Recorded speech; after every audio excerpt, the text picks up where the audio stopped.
Good morning. Happy Wednesday. Hope your day is going well. Today what we're going to do is we're going to start an exam review for the first midterm, and we'll talk about what the midterm's about, what to expect next week to become, stuff like that. We'll do that at least today and Friday, possibly Monday as well. We'll see how it goes. So again, if you have questions on anything, let me know.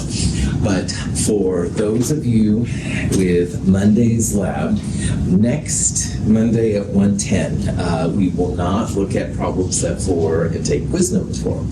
But instead, next Monday, we'll take the first midterm exam. And the first midterm is over chapter 7, 8, and 20. So 7 was all about Lewis structures, Vesper geometry, bond order, bond length, bond energy, that kind of stuff. Chapter 8, valence bond and molecular orbital theory, comparing and contrasting the two theories to see how that all works out. And then the chapter 20 part will be organic chemistry. So naming is big time important, but as Bradley was asking me earlier, there might be some reaction stuff too, but mostly naming, all right? So when you come to class, to lab, next week, Monday or Wednesday, if you're in Wednesday lab, make sure that you bring your calculator. There's one kind of problem, well, you'll need it in this section. It's the bonds broken minus bonds formed thing. So a calculator will be important. You won't use it very much compared to other midterms, but you will use it a little bit.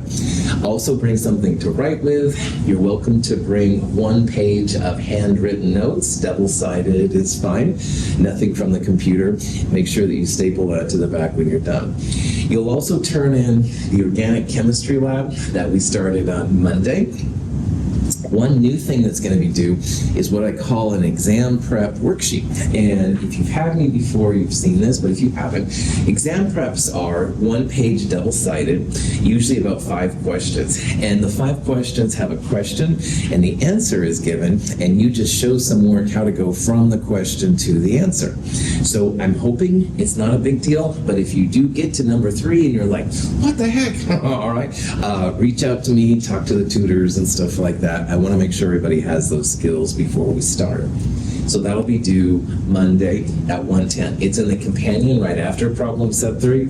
I'll have links. There's links on the website and stuff like that as well. We will do a lab after the midterm. It's actually one of my favorite labs. It's called Molar Mass of a Volatile Liquid. Make sure you have the in-class version. This is kind of a fun lab. We're going to start looking at the gas laws, and with gases comes heat and boiling water and all kinds of stuff. So safety goggles next week? Definitely. All right, bring them along. I do have some you can borrow, but they're kind of funky, so it's better if you have your own and stuff. You don't have to worry about that. Now, if you have seen exams from me in the past, you kind of know the format, but if you haven't, there are sample midterms online, and one of them especially was a midterm I gave several years ago, so you can kind of see like how it works. The midterm itself that you're going to take will have 20 multiple choice questions. Each multiple choice question has 5 possible answers. And when you get to one of those, you see the answer you want, make sure you write down the letter. I recommend circling A, B, C, D, E, F, or A, B, C, D, E, just to double check that I can make sure everything's cool.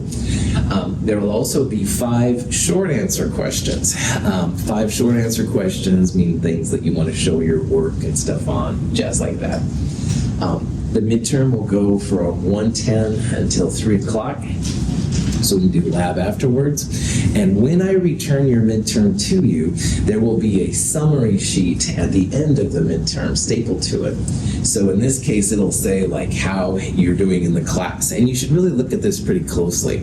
Make sure that the grades I've entered are the grades you actually have. Once in a while, I do make errors, and I apologize. Double check. But also, if you're missing a lab, make sure that you turn your labs in.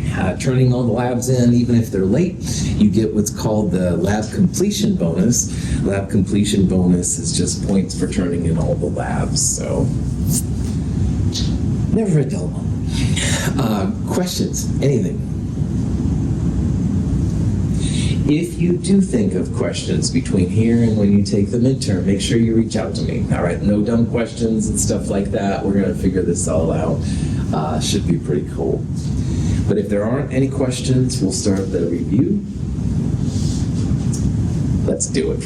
All right.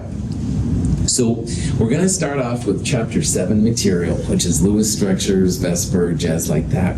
Then we'll move to Chapter 8, which is valence bond molecular orbital theory, and also then eventually we'll throw in a couple of organic chemistry questions. But this is a question, back to the Lewis structure areas, about making you think about what a valid Lewis structure is. And one of the structures up there is not a valid Lewis structure. And see if you can figure out which one is incorrect, which one is not a correct Lewis structure.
When I see a question like this, the first thing I look for is octets.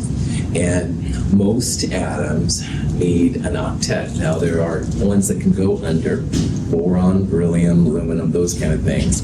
And as we've seen, some of the bigger atoms can go over an octet. They can have 5 or 6 bonding pairs. But in this thing, we have N, C, O, and some H. All right, H only needs 1 pair, so that's happy. And the other atoms all need 4 pairs. So this nitrogen has 1, 2, 3 bonding and 1 lone pair. 4 pairs times 2 electrons per pair, 8 electrons. So that nitrogen is happy. And this nitrogen is happy. Carbon here has 1, 2, 3 bonding plus a 4th bonding. So that's its 8 electrons, it's 4 pairs. This oxygen has 1, 2, 3 bonding and a lone pair. So it has 4 pairs, 8 electrons total. So it's not, that's not the problem here. All right, it's not the number of pairs that's the issue. So the next thing that grabs my attention is this right here, because negative and positive ions sometimes have special combinations of electrons. So let's say that we were going to draw NO minus, all right? Well, first thing you do is count valence electrons. How many valence electrons in nitrogen? 5. Man, well done. And oxygen has 6, that's right, so there's 11. Now, -1, does that mean add an electron or take away an electron? Add. So this thing has 5 plus 6 plus 1, 12 valence electrons. And if you divide that by 2, that would be 6 pairs. And if you look at this, this molecule, this Lewis structure has 1, 2 lone pairs, and 3, 4, 5, 3 bonding pairs, or only 5 pairs, all right? And NO minus should have 6 pairs. So the problem here is that that molecule is not NO minus, it's actually NO plus. Now NO plus would have 5 plus 6, 11, minus 1 because it's positive, 10 pairs. This has 10 pairs. So the problem here is that this is not a -1, it's a +1. So the next thing to look at after you look for octets is to see if all the electrons are distributed.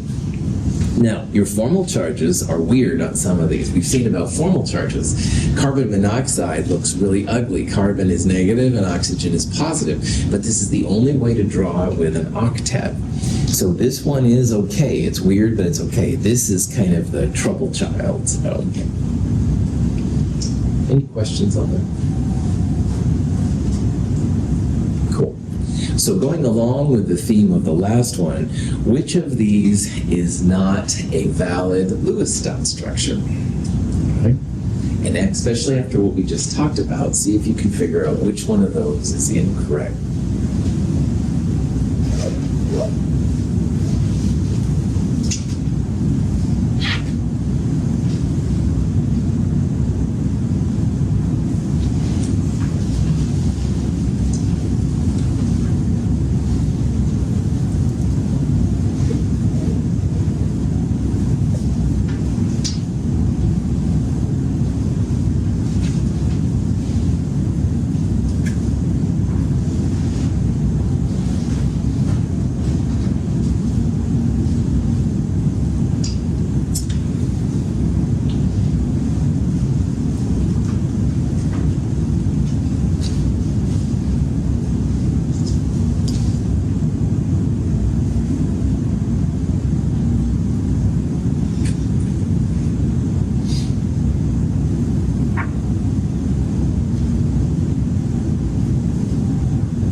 So after the last discussion, what you want to do, first of all, at least what I would do is look for the octet thing. And for example, hydrogen only needs one pair to give it its happy place, all right? So the hydrogens here are all fine. There's no problems with the hydrogens. Carbon has 1, 2, 3, 4 bonds around it, so that makes carbon happy. Oxygen, as we've seen, likes to have 2 bonding pairs and 2 lone pairs, so it's happy. Notice that oxygen can have 2 singles or a double bond, no problem. Either way, everything's cool. But what's wrong with the central nitrogen in structure D? Yeah, good. Nitrogen is in period 2, and it can't have more than an octet. Now, anything in period 3 and lower can, but nitrogen only handles up to 4 bonds. And this nitrogen has a triple on the left and a double on the right. So 5 bonds total. And that period 2 just can't handle that. So that's the trouble child here. That nitrogen is bad. If it was phosphorus, it could handle it, all right? Because things in period 3 and lower can do it. And just as a review, periods go left to right. So period 3 starts with sodium, it goes over to argon. And anything there and down can have more than 4. But period 2, which is the big part of organic chemistry, period 2 cannot do more than 4, all right? So if you see something like that, that screams trouble child. Does the oxygen have too many as well, or is that? Yes, you're absolutely right. Your oxygen here you're absolutely right, Marky. It has 3 lone pairs and a double bond. This oxygen is also wrong. You're absolutely right. Nice job. Nice find. I was so focused on the central atom, I didn't even stop to think that could be a problem. Yeah, so good man. Other questions? Okay. Now, formal charges will allow you to tell a couple of things. It allows you sometimes to tell the best resonance structure, which is super helpful, but it can also show where the attack on the molecule can happen, because negative things can be attacked by positive things, and positive things can be attacked by negative things. So see if you can find the formal charge of this oxygen, that carbon, and this oxygen right here, and it's going to be one of these combinations. See if you can figure out which one.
are several ways to find formal charge, and we've talked about several of them, and you should just use whichever one you like better because they're all fine. The one I try to push more than anything is that formal charge, the FC, equals the group number for the atom minus the number of bonds minus the lone pair electrons. So bonds count as one, but each lone pair electron counts as one as well. And I'll show you the examples here in a little bit. Traditionally, formal charge is group number minus 1/2 the bonding pair electrons. You have to remember that a bond is 2 electrons. So one bond would be 2 bonding pair electrons. It works out to be the same way, but use either one, minus lone pair electrons.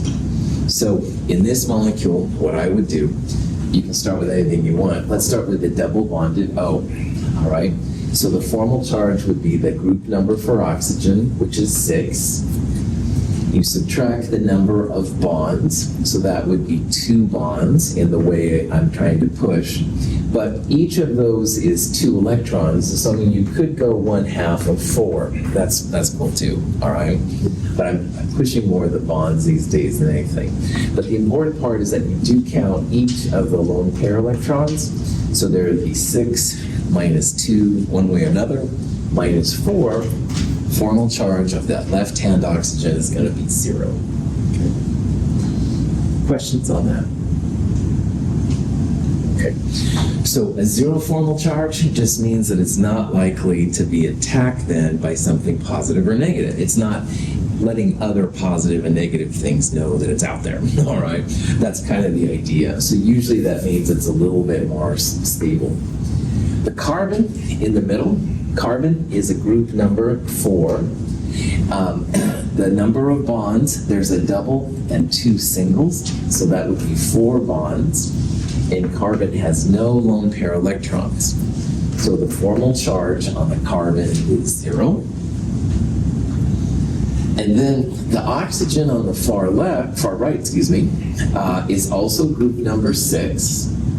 It has a single bond next to it, and it has 1, 2, 3, 4, 5, 6 electrons. So the formal charge of that thing is going to be -1. So when you calculate all those things out, answer D is going to be right. All right.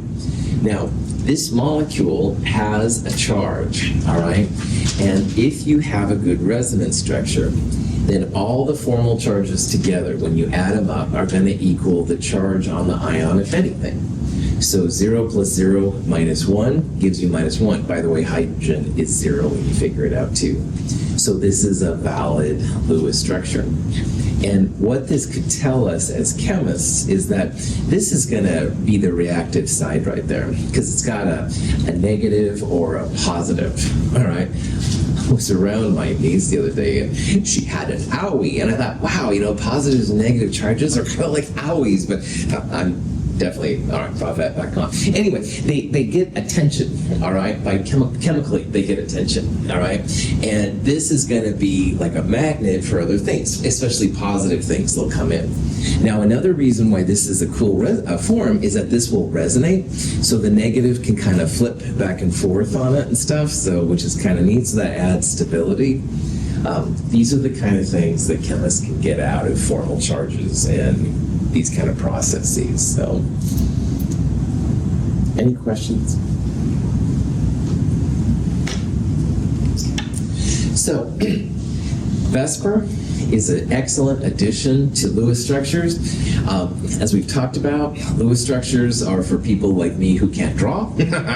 And Lewis structures, if you apply Vesper, tells the chemist what the molecule looks like, quote unquote, in space.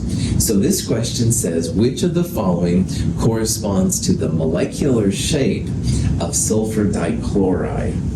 So molecular shape and molecular geometry are the same thing. This question is asking you, what's the molecular geometry of SCl2?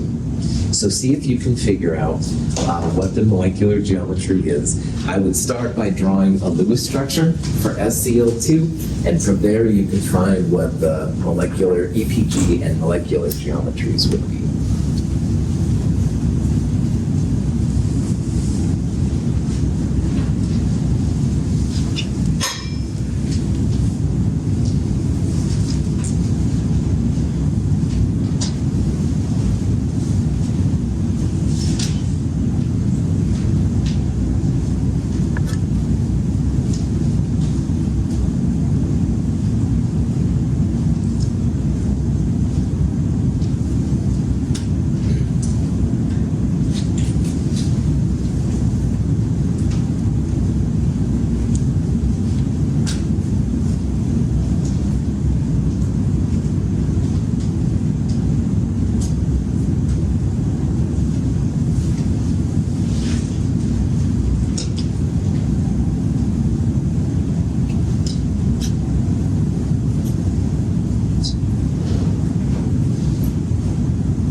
Okay.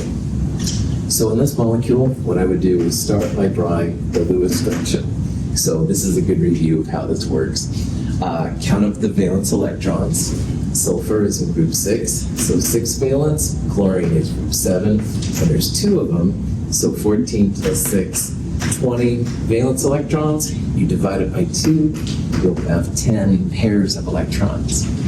Most of the time, the first atom listed is the central atom. It's always lowest electronegativity. Chlorine is one of the higher ones. We talked about how fluorine is the highest electronegativity, followed by oxygen, but right after that, N and Cl are both pretty high. So in this case, chlorine is definitely going to be on the outside, sulfur in the middle. Anyway, you put a pair to connect the outer atoms to the inner atoms so they don't go running away. I have 8 pairs left. Give an octet to the outside atoms first. So chlorine, H-chlorine will get 3 lone pairs. Then it has 3 lone pairs and a bonding pair. That's its octet. And if you have any left over, put them on the middle atom. Check yourself. Sulfur has an octet, 1, 2, 3, 4. It's happy too. If you formal charge this, everything is 0, which is the best formal charge possible. So that is the Lewis structure for SCl2. Any questions on that part? Okay. Now, my drawings are horrible, all right? If you look at the way I've drawn it, it looks like 180 degree chlorine, sulfur, chlorine. Lone pairs would be 180. Lone pair sulfur, chlorine would be 90. And that's not right, all right? We talked about how this Vesper thing is all about electrons trying to get as far apart from each other as possible. And if you have 1, 2 lone pairs and 1, 2 bonding pairs, that's like 4 clouds. And each of those clouds is a big negative area that wants to get as far apart from each other as they can. So instead of having 90 degree and 180 degree angles, you do get a little bit better separation if you go to the tetrahedron. And the tetrahedron has about 109 angles. So these aren't 180 and 90, these are all 109-ish angles, okay? So we would call the electron pair geometry of this tetrahedral. 1, 2, 3, 4 clouds is tetrahedral, 109. The molecular geometry or molecular shape is what this thing would look like, knowing that the lone pairs are there, but invisible. So if we ignore the lone pairs, they're there but invisible, chlorine, sulfur, chlorine is going to be 109 degrees, which is bent, all right? So we would call this thing a bent molecular geometry. So it's totally cool to write Lewis structures that don't have any information on geometry. It's for people like me who can't draw. If you can draw things, and I know some of you in this class are very talented with drawing, awesome, fantastic, but you don't have to, okay? All you have to do is draw the Lewis structure, which shows where the electrons are, and the hip chemist will be able to apply Vesper and realize this isn't flat at all, not straight across. These are 109 degree angles. The bent thing kind of helps people. So on ones like this, I'm just curious, why couldn't chlorine have a double bond? Because sulfur can maintain more than 4 bonds. Where do you want to take the lone I pair? would take, earthing from the outside lone pairs. From chlorine? Chlorine. Yeah. So there's no reason why you couldn't do this, Marquis. Absolutely, because sulfur and chlorine can go above the octet, all right? However, if you look at the formal charges, chlorine is group number 7. It has 1, 2, 3, 4 lone pair electrons and 2 bonds. So this gives it a positive 1 formal charge. And chlorine, like I said, is much more into electrons than sulfur and most of the atoms on the periodic table. So it's not going to be super happy. Now sulfur, on the other hand, group number 6 formal charge, minus 4, 1, 2, 3, 4, minus 1, 2, 3, it's going to be negative 1. So chlorine electron hog almost of all of them, is going to be very jealous of sulfur being negative while it's positive, and that's why this wouldn't be as likely, all right? It's absolutely a resonance structure, and I wouldn't be surprised if there's some combination where chlorine is attacked by something negative or sulfur is attacked by something positive. But the more zero formal charges you have, the better, okay? So yeah.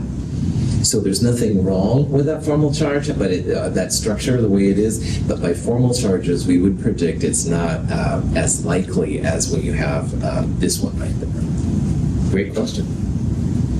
If you follow the rules, all right, like initially there wouldn't have been any reason to make a double bond here because chlorine had an octet, sulfur had an octet. If you follow these rules most of the time, all right, your formal charges work out beautifully, all right.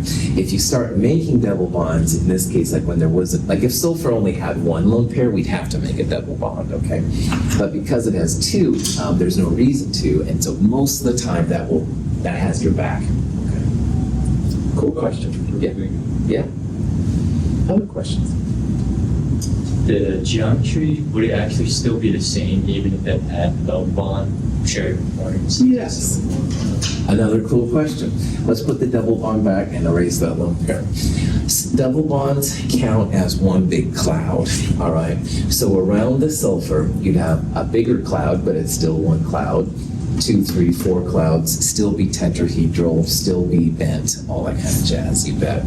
The double bonds are kind of like bread over the sandwich part, and so it's still one big cloud. It's a bigger cloud, but it's still one big cloud, you bet.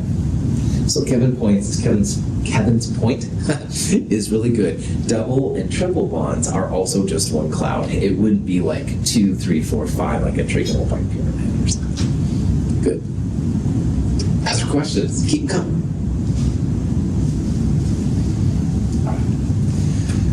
IF2 minus 1.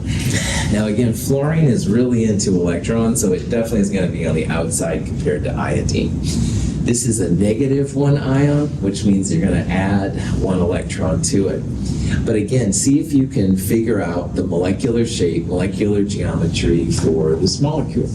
So again, what I would do, draw the Lewis structure, think about the EPG, MG, stuff like that from there, see what you find out.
Okay. So draw the Lewis structure first. That means counting valence electrons.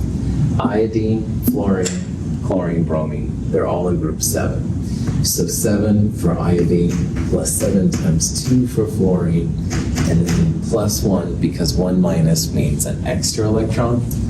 We have 21 plus 1, 22 valence electrons. And if you divide that by 2, 11 pairs. Your iodine goes in the middle of the very electronegative fluorines. Connect the outer atoms, fluorines, to the iodine. Make sure they don't go away.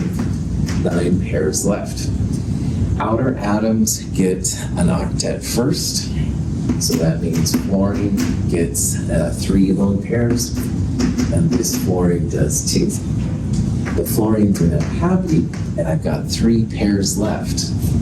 Now this is where you put all 3 lone pairs on the iodine. So IF2 minus 1 is kind of wild looking, but iodine is period 3 and lower, so it can go past the octet.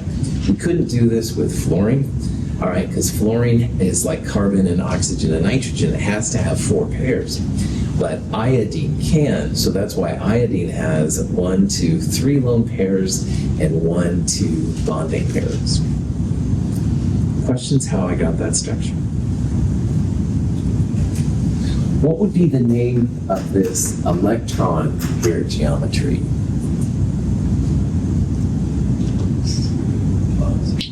Trigonal bipyramid. Nice job. Trigonal bipyramid. Or trig bi is fine, honestly, if you want to. But anyway, trigonal bipyramid is the fancy name. And if you have 1, 2, 3, 4, 5 clouds, and again, clouds can be lone pairs or bonding pairs, or as Kevin asked about, single bonds, double bonds, triple bonds, they all count as a bonding pair. This thing has 5 clouds, so it's trigonal bipyramid. All right. Now, the molecular geometry is kind of worth talking about in this case. Lone pair electrons are extra bulky, all right? And if you imagine you've got 2 very negative things, they don't really want to be close to each other. They can pair up, and that's what they're doing, but they're going to be unhappy about it. So sometimes people will use balloons to show that the balloons of the lone pairs are bigger than the balloons, if you will, that hold the atoms together. So lone pairs are bigger. And for that reason, you want the lone pairs to be as far apart from each other as you can. So in the trigonal bipyramid, there is a trigonal planar part in the middle. And if you put the lone pairs there, that gives them 120 degrees from the next lone pair.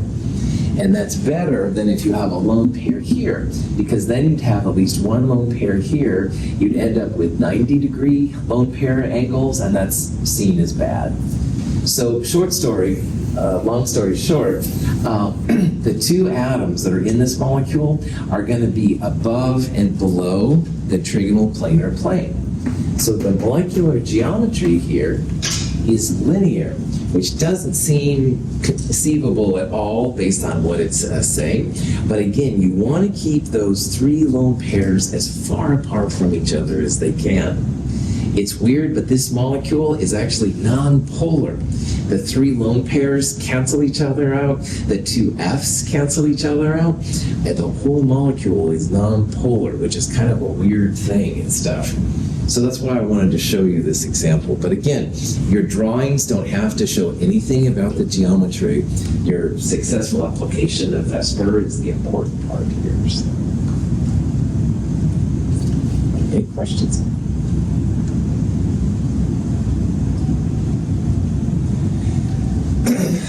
Acetylene is one of the organic molecules we just liked, or just looked at and stuff. Like, maybe not, who knows. But anyway, the question is here, what's the approximate carbon-carbon-hydrogen bond angle in acetylene? And the formula for acetylene is C2H2. So see if you can figure out what that bond angle is. And what I would do is draw acetylene out.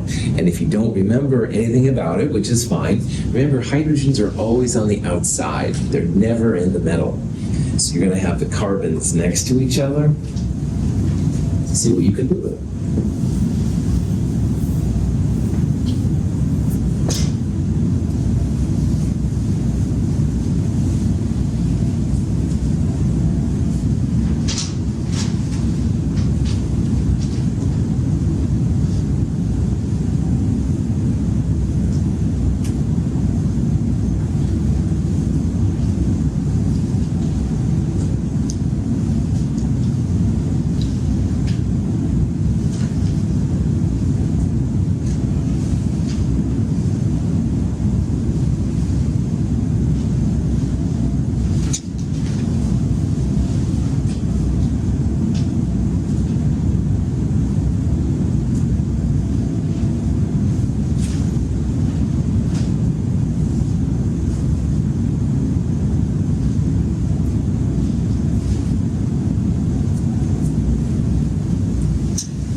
Drawn out the beginning of this structure. C2H2 has 4 times 2 for the carbons plus 1 times 2 for the hydrogens, 10 valence electrons or 5 pairs. Hydrogens always go on the outside, the carbons in the middle. HCCH, 1, 2, 3 bonding pairs, and I've got 2 pairs left over. I'll put them both on this carbon, doesn't really matter. But at this point, you can see that this carbon does have an octet technically, 1, 2, 3, 4. This carbon only has 2 pairs. And carbon must have 4 pairs. That's one of the fundamental things we've seen all around. So you're not going to make just a double bond here, but you're actually going to make a triple bond. So acetylene was an example of an alkyne in organic chemistry. Triple bond carbon-carbon compounds are called alkynes. The official name for this is ethine, but most people call it acetylene. Questions on any of that? Okay, so going back to what Kevin said earlier, this is a triple and a single. And triple bonds and double bonds, just one big cloud. So this carbon has a cloud here, a cloud there. They want to be as far apart from each other as they can. That means they're going to be 180 degrees from each other. The triple bonds have 180 degree angles right around the triple bond, which gives them a unique reactivity compared to the other things that are possible, stuff like that. Questions?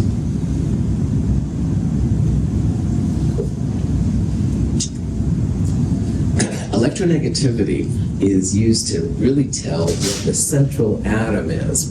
And unless it's hydrogen, because hydrogen doesn't have enough pull to do anything, the central atom will be the atom of lowest electronegativity in a Lewis structure. So this question says, which of these is the correct order for increasing electronegativity? So what you want to do is put the least electronegative first and the most electronegative last, all right? And see if you remember what electronegativity is all about, especially focus on fluorine, all right? See what you can figure out. Answer E is just silly, but hopefully it's kind of fun. Good, that's what I thought. Keep my day job.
Okay. In the end of problem set 1, there was an actual table of electronegativity values, and there's numbers associated with the elements. And the bigger the number, the more electronegative it is. And if you have that table, that's a great way to answer this, but most of the time you don't. So what I usually do is I just use relative periodic trends to talk about electronegativity. And fluorine is the most electronegative. So on the periodic table, generally electronegativities increase going up and to the right. Now fluorine is the most, oxygen is second, nitrogen and chlorine are kind of tied for third, and after that this thing works out pretty well. So if you look at this group, fluorine is going to be at the end. You want increasing electronegativity, so fluorine has to be at the end. So D and surprise. Anyway, those two are out of here, okay? On the other ones then, you want to go up and to the right when it comes to the periodic table. And so if you look at this long enough, magnesium number 12, if you go right, you'll get to phosphorus. And then up from there is nitrogen, all right, because nitrogen is one of the higher ones too, and fluorine is the most electronegative of all. So that's how you would get this answer right here, A, all right? This is least electronegative, this is most electronegative. Cool.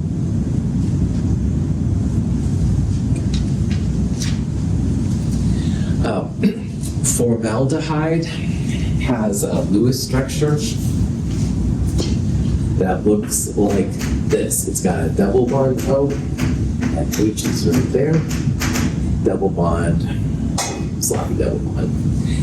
The question here, because I'm running out of time, is what would be the bond order between the carbon-oxygen bond in this molecule? Now, if this was a midterm, you would draw this structure first, all right? And then you'd see the carbon and oxygen has a double bond. So if you have a double bond, what is the bond order? 2, that's right, yeah. So for this one, the bond order is literally the number of connections between the two atoms. So carbon and oxygen have 2 lines. It would be a bond order of 2, all right? No resonance. Carbon-hydrogen would be a bond order of 1, likewise, stuff like that. So if you see a molecule like this, a problem like this, draw the Lewis structure, and then literally just look for the number of connections between the 2 things, so. Okay. I'm going to stop here. That'll be a good place to stop. We will do more of this on Friday, though, so bring your questions and stuff. Have a good day. I'll see some of you in lab today, but the rest of you I'll see on Friday. Thanks for being here.